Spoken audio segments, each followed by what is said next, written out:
दोस्तों आज मैं आपको दिखाने जा रहा हूं कि हमास ने वो बात क्यों नहीं मानी थी जिसमें अमेरिका की तरफ से एक प्रस्ताव था। प्रस्ताव ये कि जो पहले चरण में कैदियों की अदला बदली होगी उसी समय हमास को अपने हथियार सीज फायर के दौरान ही छोड़ने होंगे। पहले चरण में हमास ने कहा ऐसा मैं करूंगा नहीं, क्योंकि हमें पूरा इजराइल पर भरोसा है कि वो कितना भरोसेमंद देश है। उन्होंने कहा पहले एक सरकार स्थापित होगी फिलिस्तीन में, हमारी सेना स्थापित होगी और अपनी सेना के सामने हम छोड़ेंगे हथियार। यह बात क्यों कही गई थी और उस समय मैंने कहा था यह बिल्कुल सटीक फैसला है। वजह क्या, हम अपने देश का भविष्य किसी दूसरे देश के हाथों में नहीं सौंप सकते, और खासकर वो देश जो देश सिर्फ तमाशा देखते रहे, जो देश हमला करता रहा, वो देश जो लगातार हमलावर देश को मदद करता रहा। और देखिए वही हुआ ना, सीज फायर का उल्लंघन किया गया इजराइल की तरफ से, किसी को फर्क पड़ा नहीं पड़ा। आज सबसे पहले सीज फायर के उल्लंघन की तस्वीरें दिखाऊंगा और उसका कैसे मुंह तोड़ जवाब फिलिस्तीनी लड़ाकों ने दिया है वो भी देखिए, जिससे नेतन्याहू अंदर तक कांप गए। अब कोई किसी भी कीमत पर इजराइल पर हुए इस हमले की विरोध, इसकी निंदा नहीं कर सकता। वजह क्या है, क्योंकि उससे पहले जब इजराइल ने फिलिस्तीनियों पर हमला किया था तब पूरी दुनिया खामोश थी। ऐसे में सवाल उठ रहा है कि जब फिलिस्तीन ने इजराइल पर हमला किया तो उसका विरोध करना चाहिए, निंदा करनी चाहिए, नहीं। लेकिन नेतन्याहू का हलक सूखा हुआ है और आपको दिखाऊंगा क्या, कैसे और कहां नजर आए पुतिन जिसने सबको बेचैन किया। नमस्कार, मैं हूं प्रज्वल गौतम और आप देख रहे हैं टाइम्स एक्सप्रेस। सबसे पहले मैं मुंहतोड़ जो जवाब दिया गया वो आपको दिखाने जा रहा हूं। ये देखिए, ये तस्वीर निकलकर सामने आई, ये देखिए अफरा तफरी का आलम नजर आ रहा होगा। एम्बुलेंस पहुंची,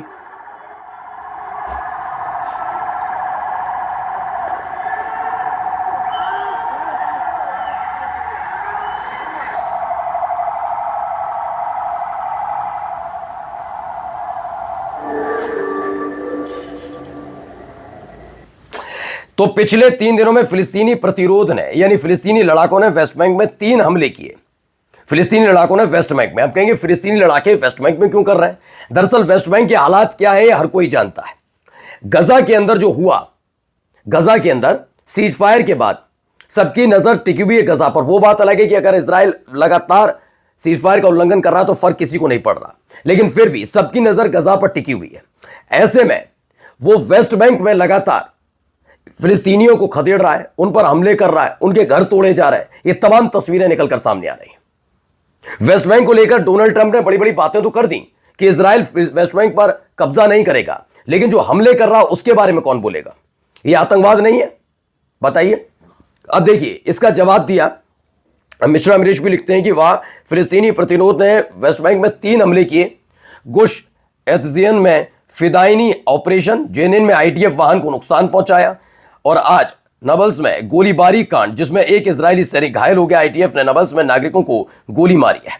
आईटीएफ ने नबल्स में नागरिकों को गोली मारी थी और उसके बाद की तस्वीर भी निकलकर सामने आई जब वहां पर यह हमला हुआ। हमले के बाद इजराइल के सैनिक खास तौर पर सख्ते में है, क्योंकि इतनी ताकत उन्होंने पहले कभी गजा में नहीं देखी थी हमास की। फिर पिछले जब सीज फायर हुआ से 1-1.5 महीने तक हमास ने जो मुंहतोड़ जवाब इजराइल के सैनिकों को दिया, तो मैं रोज आपको खबर आकर बताता था। आज 16, आज 17, आज 31, आज 21, आज 3, आज 5, रोजाना वहां से इजरायली सैनिकों की अर्थी उठ रही थी। ये तस्वीरें हमने आपको दिखाई थी। इजराइल में रोज मातम हो रहा था।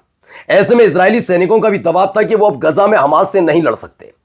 अब वेस्ट बैंक में अब तक जिन फिलिस्तीनी लड़ाकों में फिलिस्तीनियों को बड़ा मजबूर समझा जाता था कि नहीं इनके पास तो कुछ हथियार नहीं है, ये कुछ नहीं कर पाएंगे, अब उन्होंने मुंहतोड़ जवाब देना शुरू किया है। दरअसल आईटीएफ ने नाबल्स में नागरिक, जो आम नागरिक है फिलिस्तीनी है, उन पर हमला किया था और उसके फौरन बाद यह भी चीज निकलकर सामने आई थी कि उस पर नाराज, उसके विरोध में यह हमला हुआ है।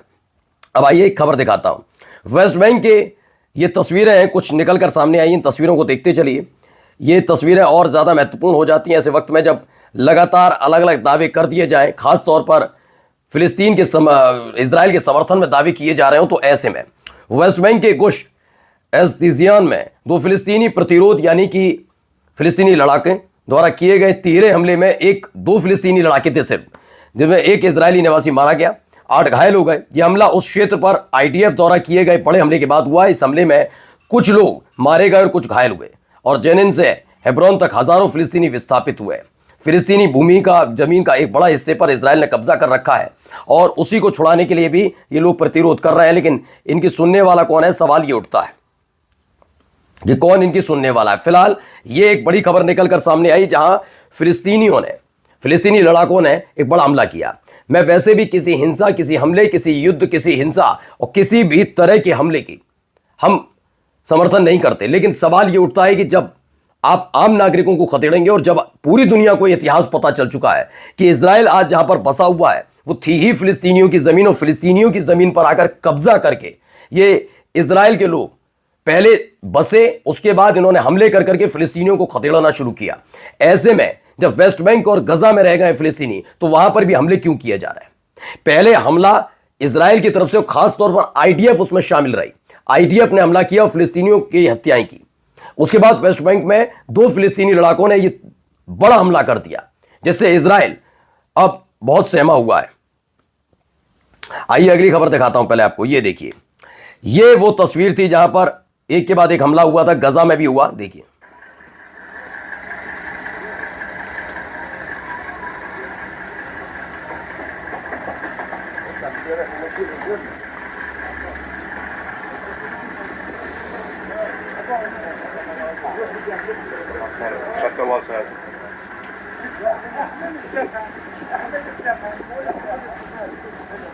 तो ये तस्वीर, वीडियो निकलकर सामने आई।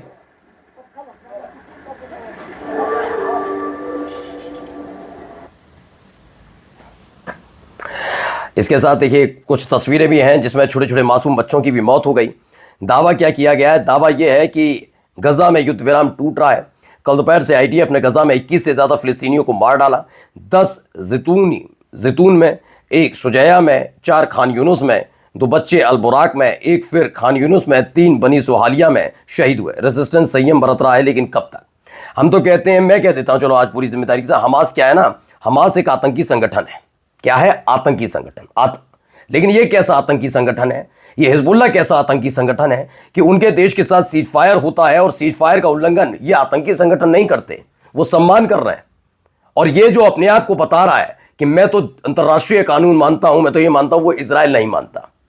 इजराइल अगर इतना ही अंतर्राष्ट्रीय कानून को मानता है तो अब तक नेतन्याहू की गिरफ्तारी वाला वारंट जो जारी हुआ उसको लेकर क्या कार्रवाई की गई? क्या इसका जवाब मिल पाएगा? नहीं। चलिए, ये तो पूरी कहानी आपको मैंने बताई, क्या क्या गजा के अंदर हो रहा है। गजा में जो हमला हुआ, वेस्ट बैंक में जो हमला हुआ, उसका बदला लिया गया इस फिलिस्तीन की तरफ से। अब एक तस्वीर है जो बेचैन कर रही, पहले देखिए।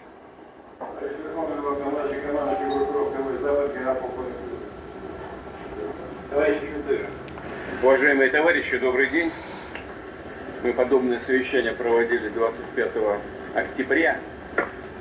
И тогда в составе начальника генерального штаба, начальника главного оперативного управления и командующих. तो मिलिट्री यूनिफॉर्म में प्रेसिडेंट पुतिन ने जापाट कमांड पोस्ट का दौरा किया। गेरासिमोव ने बताया कि कुपियांस्क मुक्त हो चुका है।